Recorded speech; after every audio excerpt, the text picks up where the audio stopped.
संभल में एक और पुलिस चौकी का उद्घाटन, आज दीपा सराय चौकी का उद्घाटन होने जा रहा है। तो बड़ी खबर है, अपराधियों की निगरानी के लिए दीपा सराय चौकी बनाई गई है। 1000 स्क्वायर फीट जमीन पर चौकी का निर्माण हो गया है।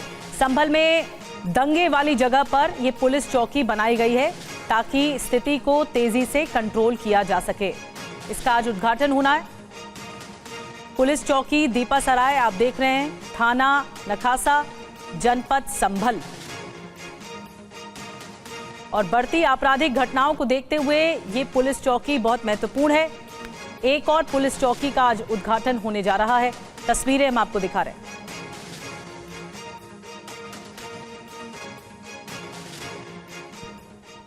और आपको दो तस्वीरें दिखा रहे हैं संभल के जिस इलाके में कभी हिंसा हुई थी, आज वहां पुलिस चौकी का उद्घाटन किया गया है। ये दो तस्वीरें आपके सामने, यहां पहले हुई थी हिंसा और आज की ये तस्वीर जहां पर पुलिस चौकी बन गई है और इसका उद्घाटन हुआ है। तो संभल में जब हिंसा हुई, जब दंगे भड़के थे, उसके बाद से लगातार यहां तनाव बना हुआ था और उसके बाद यहां पर पुलिस चौकी स्थापित करने का फैसला लिया गया। आज ये दूसरी तस्वीर जो हम आपको दिखा रहे हैं उसी पुलिस चौकी की है जिसे स्थापित कर दिया गया और इसको इनॉग्रेट कर दिया गया, इसका उद्घाटन कर दिया गया। और संभल को नया सुरक्षा कवच दिया जा रहा है। संभल में 24 नवंबर 2024 को हिंसा हुई। हिंसा में करीब 4 लोगों की मौत हुई थी। उसके बाद पुलिस प्रशासन ने नए सिरे से अपराध को रोकने के लिए कोशिशें शुरू कर दी। पहले जुमा मस्जिद के सामने सत्यव्रत पुलिस चौकी का निर्माण कराया गया। उसके बाद अब दीपा सराय इलाके में पुलिस चौकी का निर्माण कराया जा चुका है। इसका उद्घाटन किया जाना है और इस चौकी के जरिए अपराधियों पर लगाम लगाई जा सकेगी, क्योंकि दीपा सराय इलाका अपराधियों का गढ़ माना जाता है। यहाँ पर एक बड़ी पुलिस चौकी होना एक तरह से नकेल कसने की पूरी तरह से कोशिश है अपराधियों पर।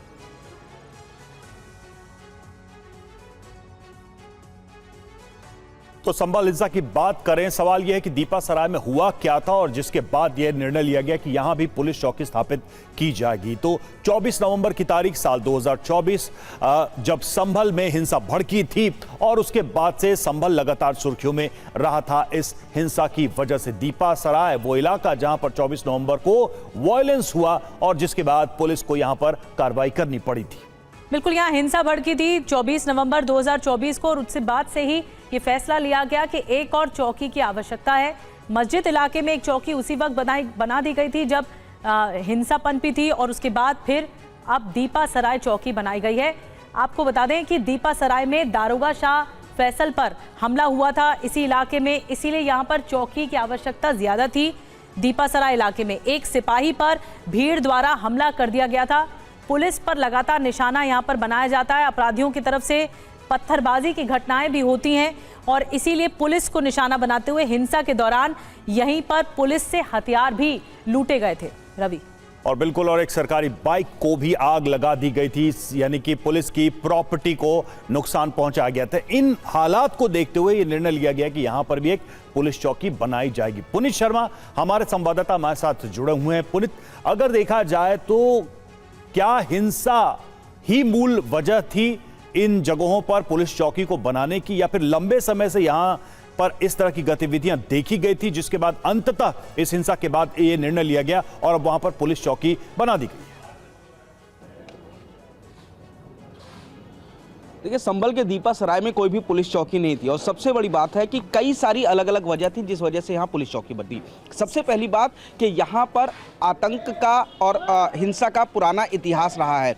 कई आतंकी कनेक्शन यहाँ पर सामने आए हैं, जिसमें शारिक साठा की बात की जाए जो कि दुबई में बैठा हुआ डॉन है, उसकी वो भी हिंसा का एक मास्टरमाइंड था जो पिछले साल हिंसा हुई। और जितने भी AQIS के आतंकी पकड़े गए जो हिंसा में शामिल थे वो सभी दीपा सराय के रहने वाले थे। इन सभी का विदेशी कनेक्शन सामने आता है। इसके अलावा उस्मान की बात करते हैं, यह भी दीपा सराय का रहने वाला था, कट्टरपंथी था और पाकिस्तान की जेल में बंद हुआ। अचानक वो यहां से गायब हो गया था और तमाम आतंकी कनेक्शन उसके सामने आए थे। इसके अलावा 1978 के दंगे में भी दीपा सराय से शुरुआत हुई थी और उसके बाद यहाँ पर पे हिंसा भड़की थी, कई लोग मारे गए थे। सबसे बड़ी चौंकाने वाली बात यह है कि कोई भी पुलिसकर्मी या पैरामिलिट्री फोर्स के लोग दीपा सराय में अंदर एक समय घुस नहीं पाते थे। उनके ऊपर हमला किया जाता था, उनके हथियार छीन लिए जाते थे, उनकी पिटाई की जाती थी, उनके ऊपर गोलियां चलाई जाती थी, यहाँ तक कि उनकी प्रॉपर्टी, उनकी गाड़ियों को भी जला दिया जाता था। लेकिन आज यहाँ पर एक पुलिस चौकी का उद्घाटन हो रहा है आपके सामने, पुलिस चौकी दीपा सराय, और ये बीच दीपा सराय में यहाँ पर उद्घाटन हो रहा है। बड़ा भव्य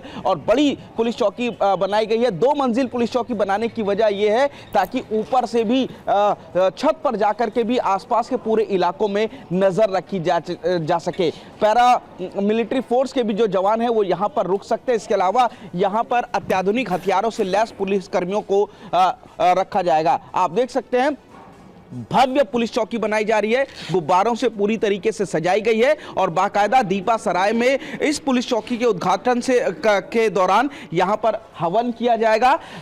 पंडित भी यहां पर पहुंच चुके हैं। मंत्रोच्चारण के बाद, हवन के बाद विधिवत तरीके से इस पुलिस चौकी का यहां से उद्घाटन किया जाएगा और अगर कोई भी आपराधिक घटना यहां पर होती है तो उसकी पहली एफआईआर भी इसी पुलिस चौकी में दर्ज की जाएगी। तो कुल मिलाकर के विधिवत तरीके से इसका अभी आप देखेंगे सजाने का काम चल रहा है। वेदी को इस वक्त यहां पर तैयार किया जा रहा है जहां पर हवन किया जाएगा और संभल के जो डीएम राजेंद्र पेंसिया हैं, कप्तान कृष्ण बिश्नोई, ये इस चौकी का उद्घाटन करेंगे। और सबसे बड़ी बात यह है कि पाकिस्तान कनेक्शन कई बार सामने आया। जो विदेशी हथियार हिंसा में इस्तेमाल किए गए थे उनका संबंध भी दीपा सराय से मिला। जो AQIS के आतंकी पकड़े गए थे इस हिंसा में वो भी दीपा सराय के रहने वाले हैं। तो तमाम, इसके अलावा इसकी एक बहुत अजीब सी कहानी भी है कि यहां पर एक अरशद मुल्ला नाम का शख्स रहता था। यहां पर पहले जब पुलिसकर्मी बैठते थे, गश्त करने के लिए आते थे, तो यहां पर वो अरशद मुल्ला उनके ऊपर सांप छोड़ दिया करता था। बिल्कुल, तो जैसा आप